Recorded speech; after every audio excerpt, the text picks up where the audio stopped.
Assalamualaikum warahmatullahi wabarakatuh. Perkenalkan, nama saya Sarah Safira Juniarti dari kelas 11 TJKT 3. Jadi di sini saya akan melakukan konfigurasi routing statis untuk 3 gedung beserta dengan topologinya dan routing DHCP pada jaringan pusat atau gedung utama.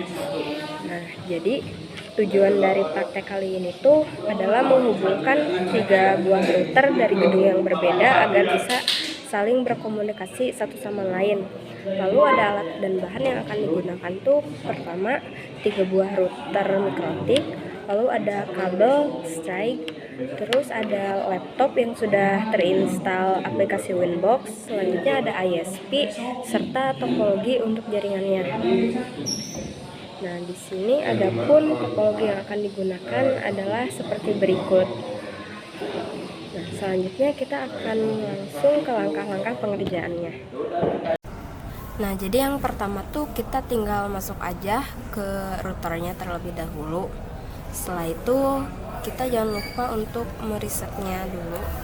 Lalu knock default configuration agar semua konfigurasi yang sebelumnya tuh terreset. Nah, setelah keluar nanti kita bisa masuk lagi ke routernya.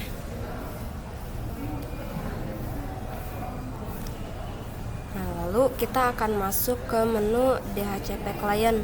Di sini tuh berfungsi agar kita tuh mendapatkan IP secara otomatis dari ISP melalui Ether 1. Nah, selanjutnya kita akan masuk ke menu addresses. Di menu addresses itu yang pertama kita bisa memasukkan IP untuk yang Ether 2. Lalu kita juga akan memasukkan IP untuk Ether 3.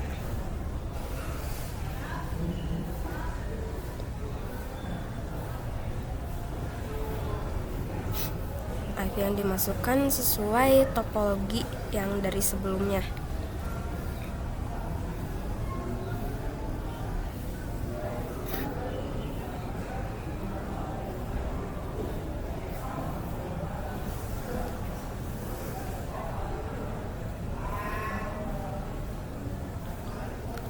Nah, selanjutnya di sini kita akan masuk ke menu DNS.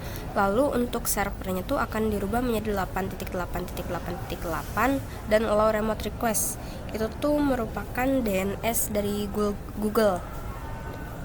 Nah, selanjutnya kita akan ke firewall, ke NAT, dan di plus kita akan merubah actionnya menjadi masquerade agar IP lokalnya tuh berubah menjadi IP publik.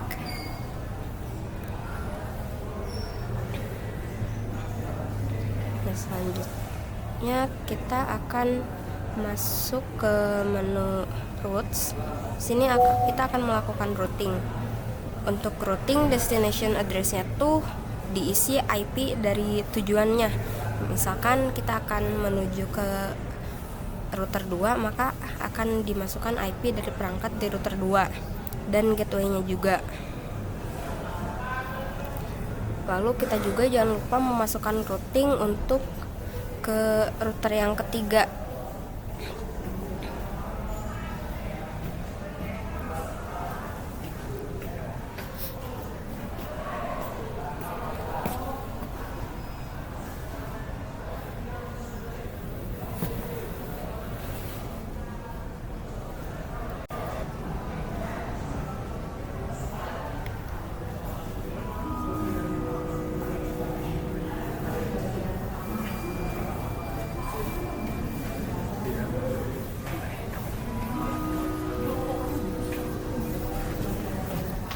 Nah, kalau sudah selesai kita akan masuk ke DHCP server dan DHCP setup. Untuk Ether yang dipilih itu Ether menuju klien atau menuju laptop kita. Berarti itu tuh di Ether 2. Nah, selanjutnya tinggal kita next. Nah, maka kalau setelah semuanya selesai berarti langkah-langkah routing untuk di router 1 sudah selesai. Selanjutnya kita bisa langsung ke router 2. Nah, setelah masuk ke router 2, kita bisa langsung melakukan konfigurasi yang sama seperti pada router 1. Hanya saja di router 2 dan router 3 itu tidak menggunakan DHCP client. Lalu di routes-nya tuh nanti bakal ada routes ke ISP. Jadi kalau di router 2 tuh nanti routes-nya ke ISP, ke router 1 dan ke router 3. Nah, kalau di router 3 nanti router 1 bakal ke ISP, ke router 2 dan ke router 1. Nah, lalu addresses di router 2 dan router 3 tuh akan dimasukkan untuk IP Ether 1, 2, dan 3. Dan IP-nya tuh menyesuaikan sesuai dengan IP yang ada di topologinya. Nah, selebihnya konfigurasinya sama saja seperti di router 1.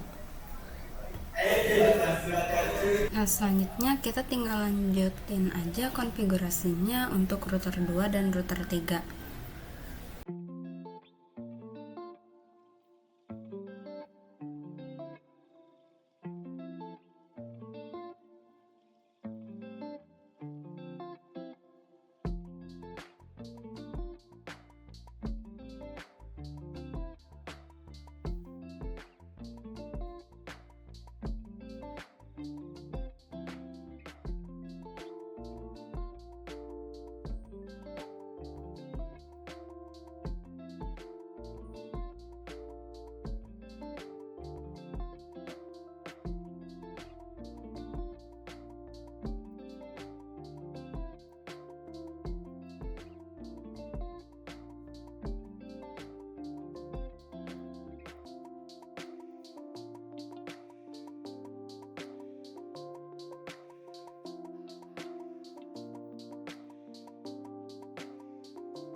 Karena di konfigurasi yang sebelumnya ada kesalahan serta IP yang bentrok, maka di sini akan dilakukan perbaikan pada addresses serta routing di beberapa router. Lalu topologinya juga akan dirubah. Untuk di router 1 di Ether 2 IP-nya tuh akan dirubah menjadi 192.168.5.1 dengan prefiks 24. Nah, selanjutnya kita rubah saja IP Ether 2 pada router 1 serta routes untuk router 1 di router 2 dan router 3.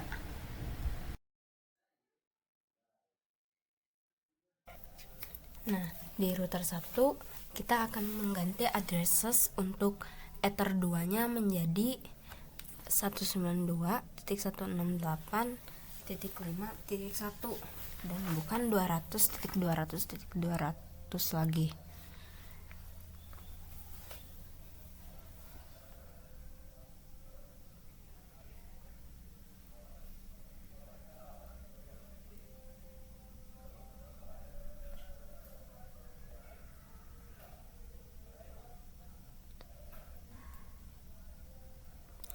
Nah, di sini kita akan coba tes ping dari router 1 ke router 2. Nah, di sini statusnya sudah berhasil juga.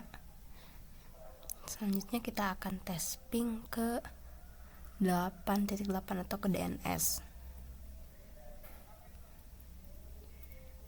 Nah, yang ketiga kita coba tes ping ke router yang ketiga.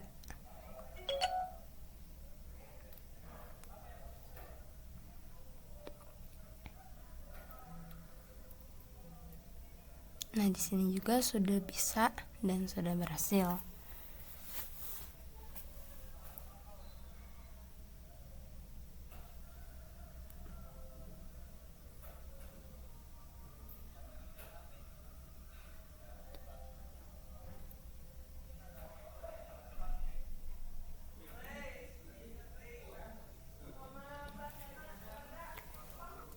Nah, di router selanjutnya yang diganti tuh di bagian destination address-nya.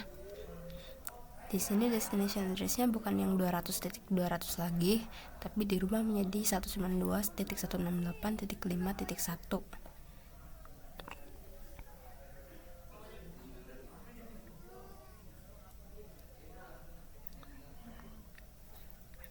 Oh ya, di bagian routes tuh IP yang octet keempatnya dirubah menjadi 0.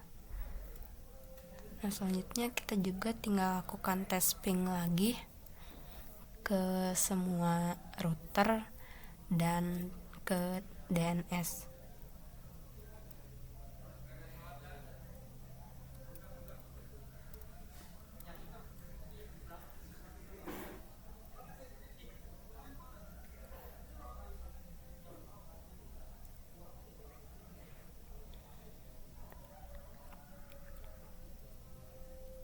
Nah, tadi juga sudah berhasil. Selanjutnya kita akan mengganti lagi routes-nya di router selanjutnya.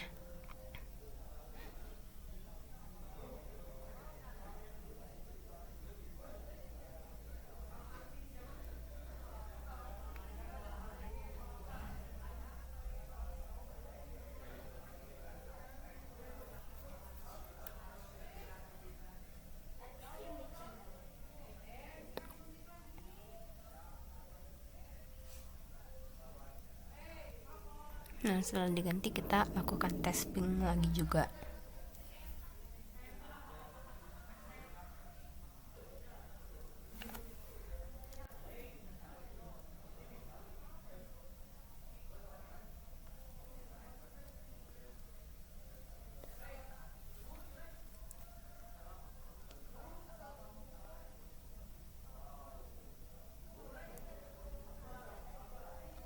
Nah, sekarang di router yang ketiga pun untuk tes ping ke router 2 dan 1 serta ke DNS sudah bisa. Jadi setelah melakukan praktek routing untuk 3 router, dapat diambil kesimpulan bahwa IP itu sangat berpengaruh bagi keberhasilan routing. Karena sedikit kesalahan seperti bentroknya IP itu dapat menyebabkan perangkat di router tuh tidak bisa saling terhubung satu sama lain. Nah, jadi sekian video dari saya. Mohon maaf apabila ada banyak kesalahan serta ada kekurangan dan kesalahan dalam penyampaian informasi. Terima kasih. Wassalamualaikum warahmatullahi wabarakatuh.